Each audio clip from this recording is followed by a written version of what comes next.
জঙ্গলের বুক চিরে রাস্তা, চারিদিকে কেউ কোথাও নেই, শুধু জঙ্গল আর জঙ্গল। বহুদিন থেকে চ্যানেলে ডিসকন্টিনিউ থাকার একটা সবচেয়ে বড় কারণ হচ্ছে কোথায় যাব এখনও পর্যন্ত সেভাবে তো ঠিক করিনি, তবে আনএক্সপ্লোরড কতগুলো জায়গা মাথার মধ্যে চলছিল।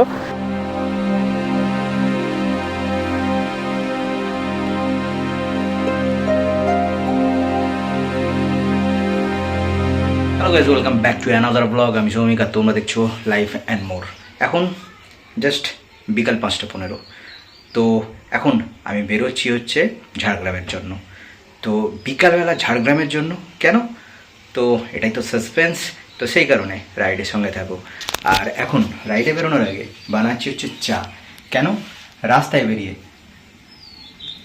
বেরিয়ে চিনি দেওয়া চা আমার একদম চলবে না। কোথায় কি চা পাবো না পাবো তার কোনো ঠিক ঠিকানা নেই, তাই জন্য চা বানিয়ে নিচ্ছি। আর আজকের গল্পের সঙ্গে জুড়ে থাকো, ভিডিও খুব ইন্টারেস্টিং হতে চলেছে। এই ঝাড়গ্রাম যাচ্ছি কেন এটা বোঝাতে গেলে 2 থেকে 3টে ভিডিও হবে, প্রত্যেকটা ভিডিও দেখো আর অবশ্যই কমেন্ট করো, পাশে থেকো।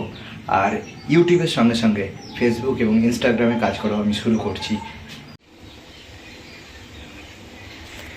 তো ভীমরুল বাইরে রেডি হয়ে দাঁড়িয়ে আছে, অনেক দিন পরে বেরোচ্ছি, যেন ফুসফুসে নতুন অক্সিজেন পাচ্ছি। অবশ্যই সঙ্গে থেকো। চ্যানেলটা এখনও পর্যন্ত সাবস্ক্রাইব না করে থাকলে ডু সাবস্ক্রাইব। এই ভিডিওর মাধ্যমে তোমাদেরকে এমন একটা জায়গায় এক্সপ্লোর করে দেখাবো যা এর আগে কোনোদিনও তোমরা দেখোনি। তো বেশি বকবক না করে চলো একবারে মোটো ব্লগিং সেট আপে। So welcome back to moto ব্লগিং সেট আপ। আর প্রচুর মশার সঙ্গে এই রাস্তায় স্বাগত। অনেক দিন পরে বাইকটা নিয়ে আবার বেরিয়ে পড়েছি সমস্ত কাজ কর্মকে পিছনে ফেলে অক্সিজেন নিতে। 2 দিনের জন্য অক্সিজেন নিতে বেরিয়েছি এবং এক্সপ্লোর করব নতুন কিছু জায়গা। রাত্রে বেরোনোর জন্য গল্পটা মোটরসাইকেলের উপরে ঠিক জমবে না, তো সেই কারণেই হাই রোডে উঠবো, কোলাঘাটে যাব, কোলাঘাটে গিয়ে চায়ের সঙ্গে আজ কোলাঘাটে তো আমি চা খাবো না। অবশেষে হাই রোড কানেক্ট করলাম 7:23-এ আর বাড়ি থেকে বেরিয়েছিলাম ভুল গিয়া, সরি। তো এরপরে ঝাড়গ্রাম পর্যন্ত পুরোটাই হাই রোড। এবারে টান টান চলো। যখন হাই রোড পাই আর বাইক যখন ট্রিপল ডিজিটে ছোটে তখন মনের মধ্যে আলাদাই একটা সুকুন। কোলাঘাট ছাড়লাম, যে পরিমাণে দেরি হয়ে গেছে কোলাঘাটে দাঁড়ালে তাহলে প্রচণ্ড দেরি হয়ে যাবে ঝাড়গ্রামে পৌঁছতে।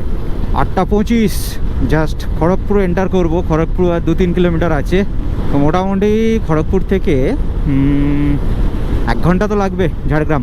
5 মিনিটের একটা ছোট্ট ব্রেক নিয়ে নিচ্ছি, ছোট্ট ব্রেক, কারণ রাত্রির হচ্ছে তো জঙ্গলের এলাকা, একদম ইন্টেরিয়ার এলাকা, খুব বেশি রাত্রির করার ইচ্ছা আমার নেই। খড়গপুর পার করার পরেই এদিকের রাস্তাটা ঠিক একদম শুনশান হয়ে যায়।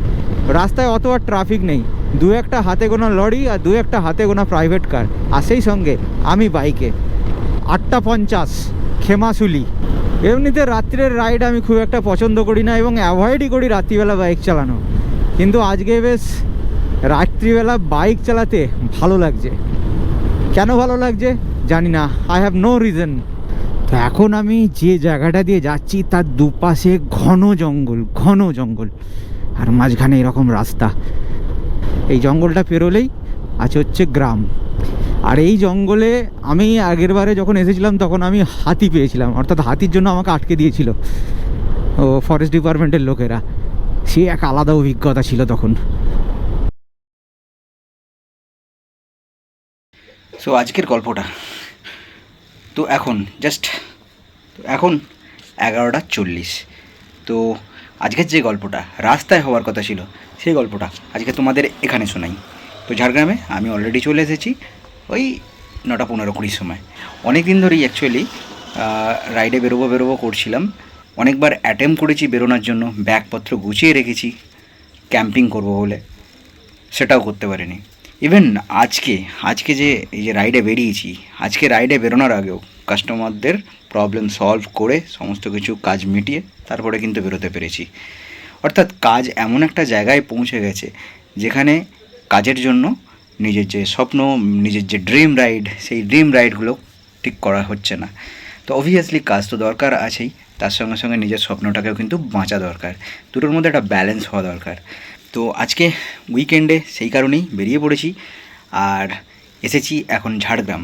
কিন্তু ঝাড়গ্রাম তো আমার ডেস্টিনেশান নয়, তাহলে কোথায়? তো সেটা এখন বসে বসে না ঘুমায়নি, ভিডিও করছি। তো এমন একটা নতুন জায়গা যার নাম এর আগে কোনো বেঙ্গলি ব্লগে হয়তো কোনো দিন দেখোইনি। তো সেরকমই একটা জায়গা কালকে আমি এক্সপ্লোর করব এবং ভিডিওর সঙ্গে থাকলে তোমরা কিন্তু সেই জায়গাটা সম্পর্কে জানতে পারবে। তো সেই জন্য দেখা হচ্ছে পরের দিন সকালে, কারণ অনেকটা রাতির হয়ে গেছে।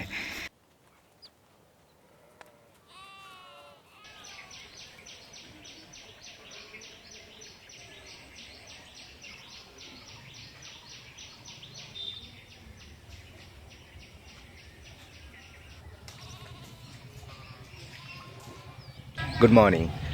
রাত্রে ক্যাম্পে থাকার অভিজ্ঞতা আলাদা, আর রাত্রিবেলা এরকম একটা জায়গায় থাকার অভিজ্ঞতা আলাদা। তো আর তাছাড়াও আজকে আর একটা নতুন ধরনের অভিজ্ঞতা তো অ্যাড হতেই চলেছে, সেটা হচ্ছে একটা আনএক্সপ্লোর আননোন জায়গায় আজকে যাওয়া।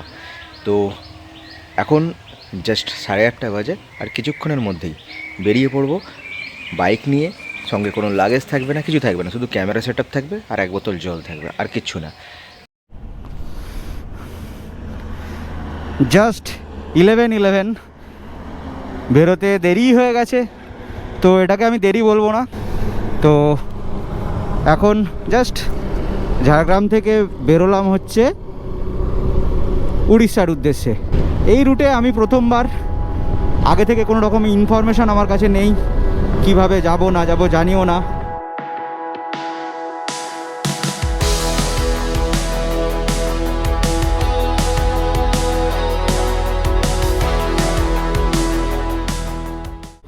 বহুদিন থেকে চ্যানেলে ডিসকন্টিনিউ থাকার একটা সবচেয়ে বড় কারণ হচ্ছে যে ভিডিও অপরকে দেখানোর জন্য আর বানানোর ইচ্ছা করে না, নিজের শুধু ক্রিয়েটিভিটি আর নিজের মেন্টাল স্যাটিসফ্যাকশানের জন্যই ভিডিও বানাতে ইচ্ছা করে।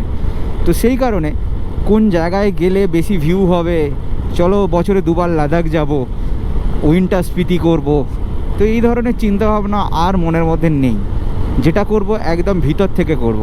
তাতে কত ভিউ আসে, কত লাইক আসে, আমার কাছে নো ম্যাটার। কারণ লাইফে একটা টাইমের পরে, ঠেকা খাওয়ার পরে না, অনেক কিছু জিনিস শিখিয়ে দিয়ে গেছে লাইফ। তো সেই কারণে আর ভিউজ, লাইকস, লোকের অ্যাপ্রিসিয়েশান আমার কাছে আর কোনো রকমভাবেই আমাকে প্রভাবিত করতে পারে না।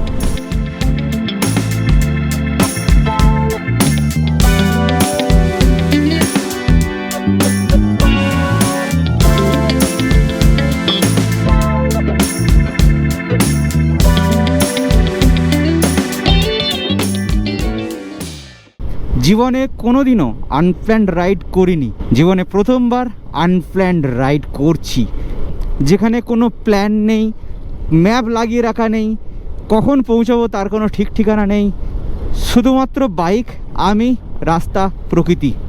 যেদিকে মন যায় সেদিকেই অ্যাকচুয়ালি বেরিয়ে পড়েছি, কোনো ডেস্টিনেশন ছাড়াই। এখন জাস্ট বারিপদা ক্রস করেছি আর 1:33 বাজে। কোথায় যাব এখনও পর্যন্ত সেভাবে তো ঠিক করিনি, তবে আনএক্সপ্লোর্ড কতগুলো জায়গা মাথার মধ্যে চলছিল, তো তার মধ্যেই একটা মাথায় এলো, সেটার নাম হচ্ছে টুঙ্কি ওয়াটারফল, আর আরেকটা হচ্ছে চাউল ভাজা ওয়াটারফল। তো এই চাউল ভাজা এবং টুঙ্কি এই একই রাস্তায়, এই রাস্তাটাতেই পড়ে। তো কোনটাতে যাব সেটা এখনও পর্যন্ত ঠিক করিনি। তো অ্যাকচুয়ালি সকাল থেকে বেরিয়ে মনটা অ্যাকচুয়ালি সেইভাবে ভালো লাগছিল না, তো মনের মধ্যে কিছু একটা অশান্তি চলছিল। সেই অশান্তি দূর হয়ে গেল যখনই বাইক নিয়ে বেরিয়ে পড়লাম রাস্তায়। অটোমেটিকলি সমস্ত কিছু কোথায় যেন সাইড হয়ে গেল, কাজের টেনশন থেকে শুরু করে সমস্ত কিছু সব সাইড হয়ে গেল।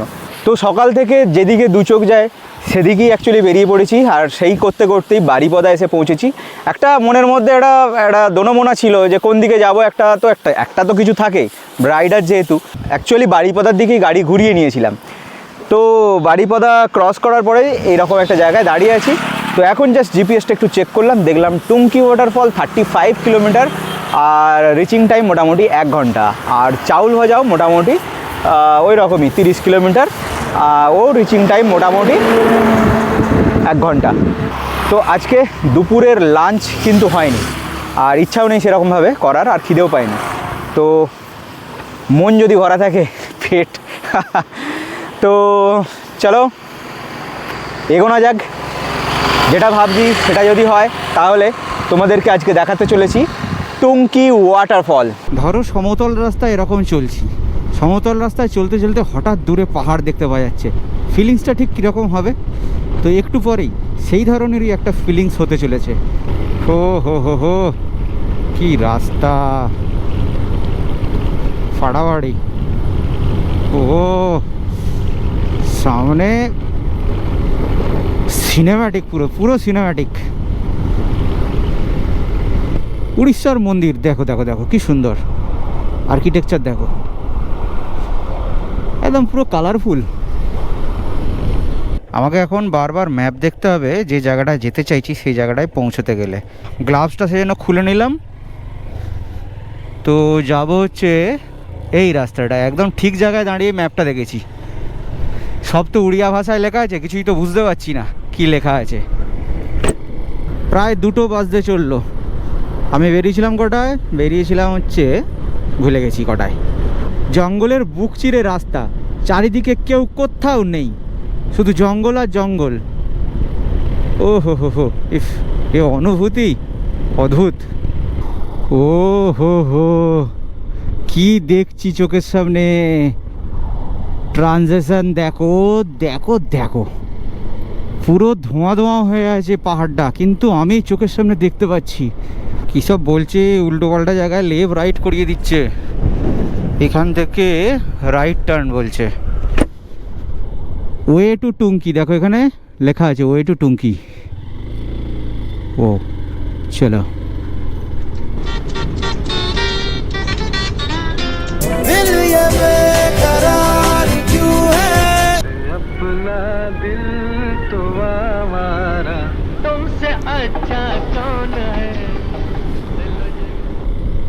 এই যে ভাইবসটা এখন তৈরি হয়েছে, এই ভাইবসটা ঠিক আমি বলে বোঝাতে পারবো না। জাস্ট এটা আমি নিজে থেকে এনজয় করব। এটা আমি ভাষায় প্রকাশ করার মতো আমার কাছে একদমই শব্দ নেই। গুগল আন্টি, তুমি আমায় ধোঁকা দিও না, কারণ তোমার ভরসাতেই আমি চলেছি। তো স্পটে চলে এসেছি। এই জায়গাটার পরে ভেহিকেলস নট অ্যালাউড।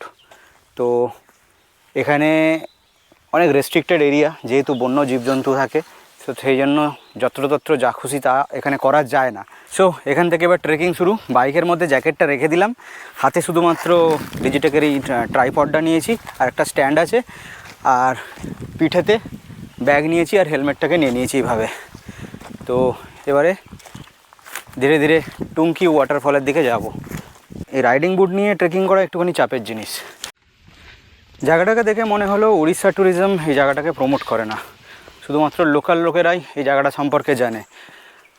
তো সেই কারণেই তোমরা বাইরের কোনো ব্লগারের এই সমস্ত জায়গার কোনো ভিডিও পাবেও না। পুরোটাই হচ্ছে জঙ্গল ট্রেক। টুঙ্কি ওয়াটারফলের কাছে বাবা মহাদেব রয়েছে, আর এই যাওয়ার রাস্তাতে এখানে আরেকটা দেখো,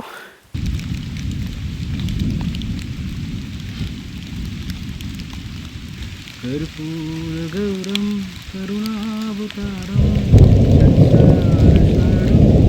যোগেন্দ্রহারম সদা শান্তম হৃদয়ারবিন্দে ভবম ভবানী সহিতম। জয় ভোলে।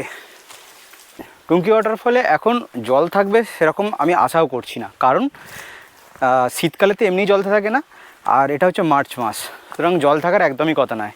তো একদমই ঠিক কথা বলেছি, দেখো রিভার বেড একদম ড্রাই। তো এখানে সাধারণত জল থাকে, তো এখন জল দেখতে পাচ্ছি না।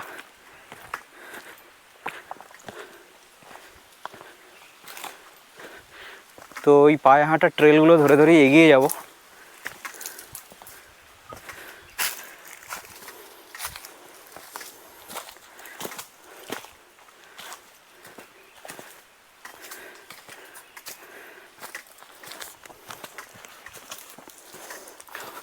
অদ্ভুত লাগছে, কেউ কোথাও নেই, ফাঁকা জঙ্গলের মাঝখানে পাগলের মতো আমি ঘুরে বেড়াচ্ছি।